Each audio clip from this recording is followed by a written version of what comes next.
Olá, seja bem-vindo. Já se inscreve aí no canal, ative o sininho, deixa um like, né? Eu quero compartilhar com você. Agora nós vamos entrar aí, né, no Evangelho segundo João, no capítulo 1. Nós vamos ler e estudar até o versículo 42. Então, venha comigo nessa jornada e acompanhe os nossos vídeos toda semana. Então, vamos começar a ler, né, o Evangelho segundo João, no capítulo 1. No princípio era aquele que é a palavra. Ele estava com Deus e era Deus. Aqui eu quero destacar com vocês a palavra, né? Que o significado dela, né? Ou verbo em algumas versões, é logos, que significa o porquê de tudo, né? É como a gente tem a biologia, que é o porquê da vida. Aqui está falando que no princípio era aquele que é a palavra. Então, na verdade, ele é o porquê de tudo, né? Aqui está fazendo menção a Gênesis 1:1. Depois você pode ler também Gênesis 1:1, porque está fazendo relação com esse texto. Então, no princípio era aquele que é a palavra. Então, Jesus, ele é o porquê de tudo, né? Ele é o Logos. Ele é tudo assim que você tiver de dúvida, Jesus é a resposta, né? Versículo 2, ele estava com Deus no princípio. Então, a gente vê que Jesus, ele já está lá desde o início, né? Desde a criação. Jesus, ele se mostra presente em toda a Bíblia, né? Tem gente que acha que Jesus, ele aparece só no Novo Testamento, mas não. A gente vai ver que Jesus, ele está desde o Velho Testamento, ele está desde antes da criação, desde o princípio. Versículo 3, todas as coisas foram feitas por intermédio dele, sem ele, nada do que existe teria sido feito. Então, Jesus, ele é o Deus Criador, que criou todas as coisas, né? O porquê de tudo e o porquê e o para que tudo foi criado, né? Tudo é por ele e para ele sempre. Versículo 4. Nele estava a vida e esta era a luz dos homens. 5. A luz brilha nas trevas e as trevas não a derrotaram. Então, Jesus é a verdade, né? Aqui fala que ele é a luz.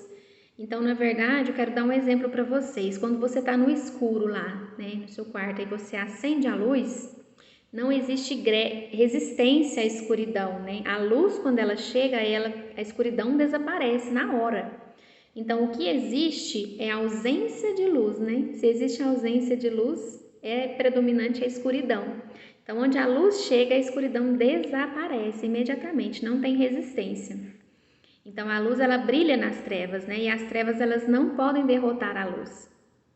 6. Surgiu um homem enviado por Deus, chamado João. Esse é o João Batista, né? Esse livro quem escreveu foi João, né, o apóstolo, e aqui se está se referindo a outro João, que é o João Batista.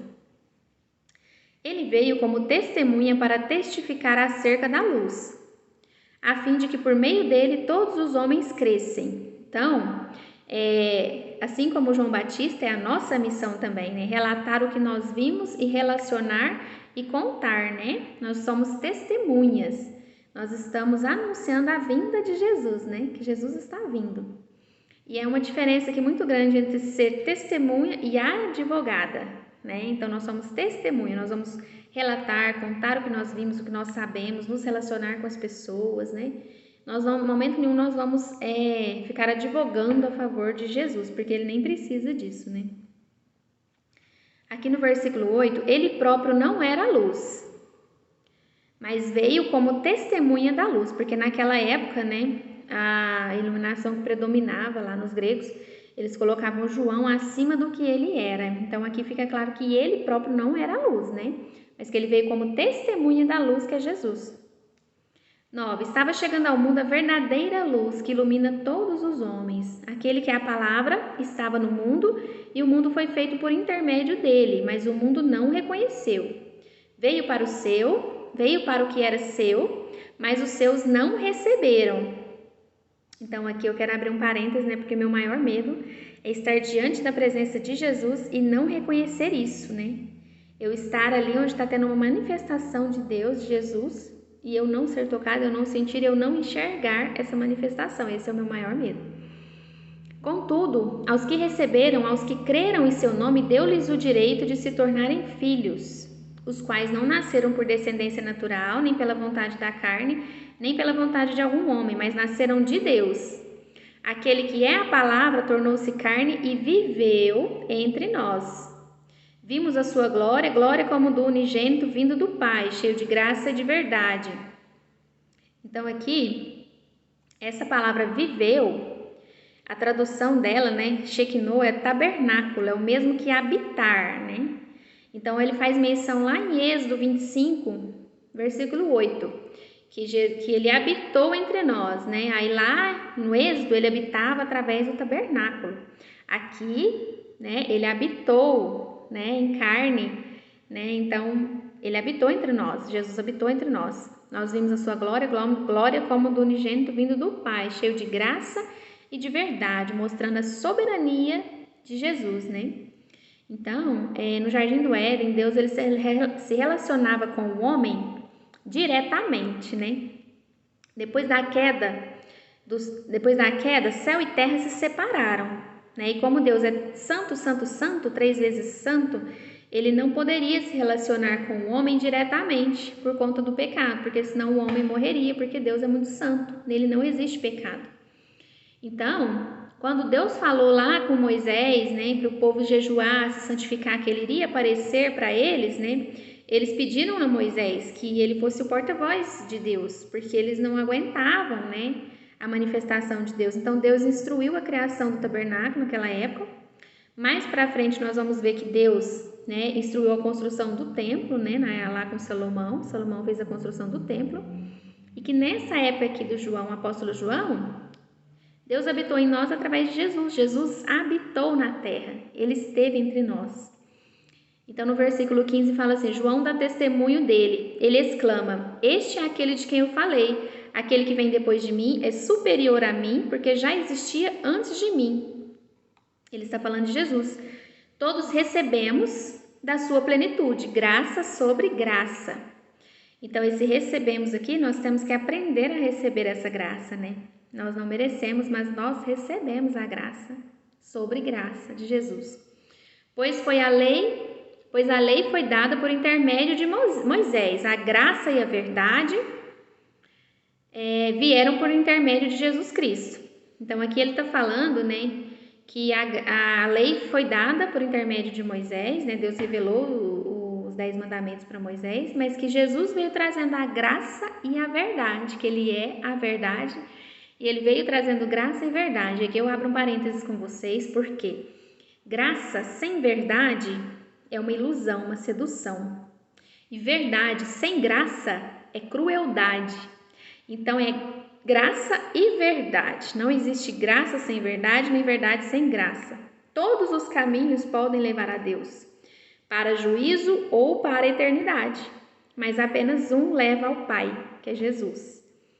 Vieram por intermédio de Jesus Cristo, então somente por ele nós temos acesso ao nosso Pai, a Deus como Pai, né? E não só como juízo, né?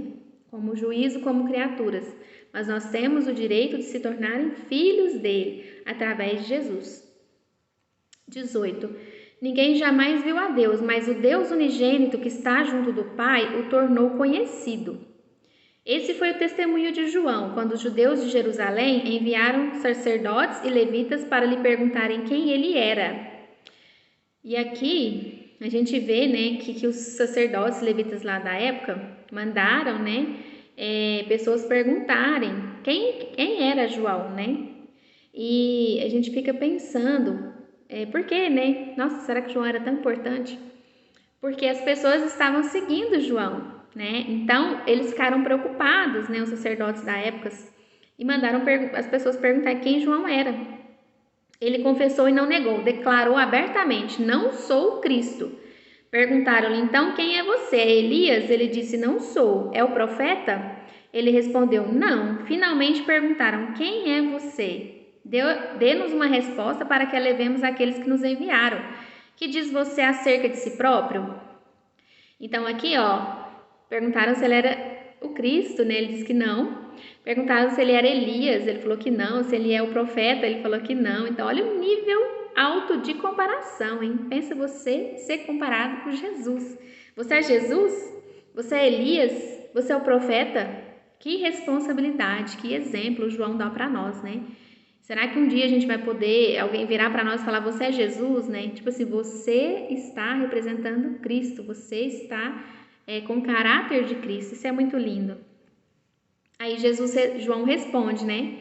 João respondeu com as palavras do profeta Isaías: eu sou a voz do que clama no deserto, façam um caminho reto para o Senhor. Então, João, ele cravou tanto um versículo ali no seu coração que a resposta de quem ele era é um versículo, né? É esse versículo, é a missão de João, né?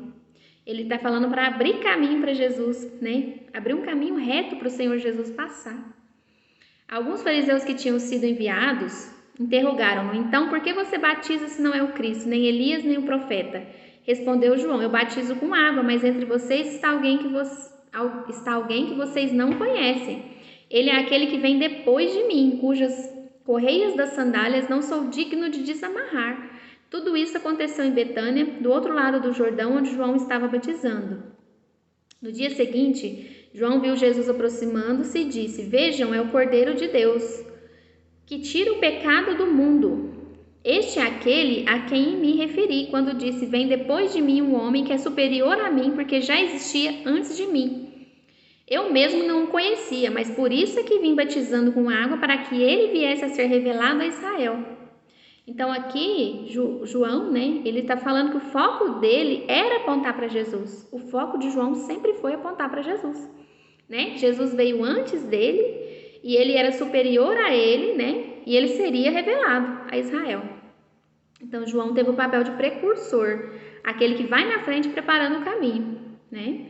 Então João deu o seguinte testemunho: eu vi o Espírito descer do céu como pomba e permanecer sobre ele. Eu não teria reconhecido se aquele que me enviou para batizar com água não tivesse me dito: aquele sobre quem você vira o Espírito descer e permanecer, esse é o que batiza com o Espírito Santo. Batismo é mergulhar no rio de Deus, né? Você mergulha no rio para se tornar uma nova pessoa, uma nova criatura, né? Eis que Deus faz novas todas as coisas. Então, veio aquele, né? João estava batizando com água e veio aquele que ia batizar com o Espírito Santo. Então, quando você confessa o Senhor Jesus como seu único Salvador, né? E Senhor, você está morrendo para essa vida de pecado, né? De criatura e está nascendo novamente, né? E Ele está plantando o Espírito Santo no seu coração. Você está recebendo o Espírito Santo. Ele vai guiar os seus passos a partir de agora. Vai te ajudar a discernir o que é certo e o que é errado. Então, aqui no 34, eu vi e testifico que este é o Filho de Deus. No dia seguinte, João estava ali novamente com 2 de seus discípulos. Quando viu Jesus passando, disse: vejam, é o Cordeiro de Deus. Ouvindo dizer isso, os 2 discípulos seguiram a Jesus. Então, João, mais uma vez, apontando para Jesus, né? Voltando-se, vendo Jesus que os 2 o seguiam, perguntou-lhes: o que vocês querem? Eles disseram: Rabi, que significa mestre, onde estás hospedado? Né? Respondeu ele: venham e verão. Então foram por volta das 4 horas da tarde, viram onde ele estava hospedado e passaram com ele aquele dia. O que essas pessoas queriam? Relacionamento. Onde você está? Nós queremos passar tempo com você. Nós queremos nos relacionar com você. Olha essa mensagem, gente. Olha isso. Você está querendo passar tempo com Jesus, você está querendo se aproximar dele, está querendo ficar onde ele está hospedado. Chama ele para a sua vida. Você não vai se arrepender. 40. André, irmão de Simão Pedro, era um dos 2 que tinham ouvido o que João dissera e que havia seguido a Jesus. O primeiro que ele encontrou foi Simão, seu irmão, e lhe disse: achamos o Messias, isto é, o Cristo. 42. E o levou a Jesus. Jesus olhou para ele e disse: você é Simão, filho de João, será chamado Cefas, que significa Pedro. Então aqui uma última mensagem para vocês, para a gente finalizar, né? Quando a gente encontra com Jesus, ele mostra a nossa identidade. Muita gente aí fica correndo atrás de identidade, quem eu sou, qual é o meu propósito. Corra atrás de Jesus, ele vai dizer quem é você e qual é a sua missão. Quando ele encontrou com Pedro, ele disse: você é Simão. Ele demonstrou que ele conhecia Pedro, ele sabia quem ele era. E quando ele disse: você será chamado Cefas, que significa Pedro, né? Que significa pedra, era uma profecia, né? Sobre ele edificaria a igreja, construiria a igreja dele. Então, quando você se encontra com Jesus, ele revela a sua verdadeira identidade, busque relacionamento com ele e ele vai profetizar o seu futuro. Espero que você tenha sido abençoado. Não se esqueça de se inscrever no canal e deixar o seu comentário. Até a próxima!